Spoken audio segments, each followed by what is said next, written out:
السلام علیکم ورحمۃ اللہ۔ وعلیکم السلام۔ بس یہ آخری سوال ہے، آپ کا وقت ختم ہو گیا ہے۔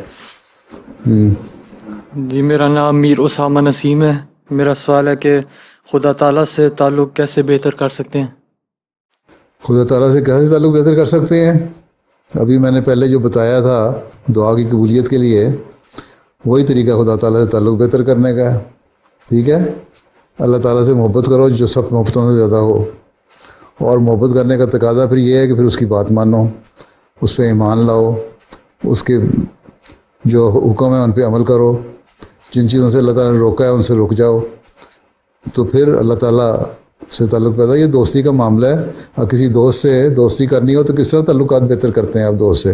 تو یہ کرتے ہیں نا کہ دوست کی بات مانتے ہیں، دوست کی کبھی وہ آپ کی مانتا ہے، کبھی آپ اس کی مانتے ہیں، اس کا خیال رکھتے ہیں، اس کے جذبات کا خیال رکھتے ہیں۔ اللہ تعالیٰ کے تو جذبات نہیں انسانوں والے، لیکن اللہ تعالیٰ کے حکم جو ہیں ان پہ عمل کرنا ہی اصل چیز ہے جو اللہ تعالیٰ سے کی محبت کو انسان اپنے بندے کے لیے بھی پیدا کرتا ہے۔ اللہ تعالیٰ کہتا ہے میرے اس پہ ایمان لاؤ،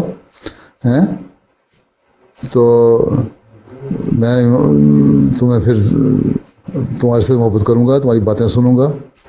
تو یہ تو محبت دو طرفہ ہے۔ آپ کو اللہ تعالیٰ سے کی باتیں مانیں گے تو پھر اللہ تعالیٰ بھی محبت کرے گا، اور جب اللہ تعالیٰ محبت کرے گا تو پھر اس کے بعد آپ کی محبت اور اللہ تعالیٰ سے بڑھ جائے گی۔ ٹھیک ہے، پہلے تو فہرست نکالو نا۔ قرآن شریف میں 500 حکم آئے ہیں یا 700 آئے ہیں، ان کے دیکھو اللہ تعالیٰ نے جو کرنے اور نہ کرنے کے حکم دیے ہیں کہ ان میں سے کتنے حکموں پہ عمل کرتے ہو؟ نماز 5 وقت باقاعدہ پڑھتے ہو؟ سجدے میں جاتے ہو اللہ تعالیٰ سے رو کے دعا کرتے ہو؟ اللہ تعالیٰ نے نفل پڑھنے کے لیے کہا ہوا ہے، نفل پڑھتے ہو؟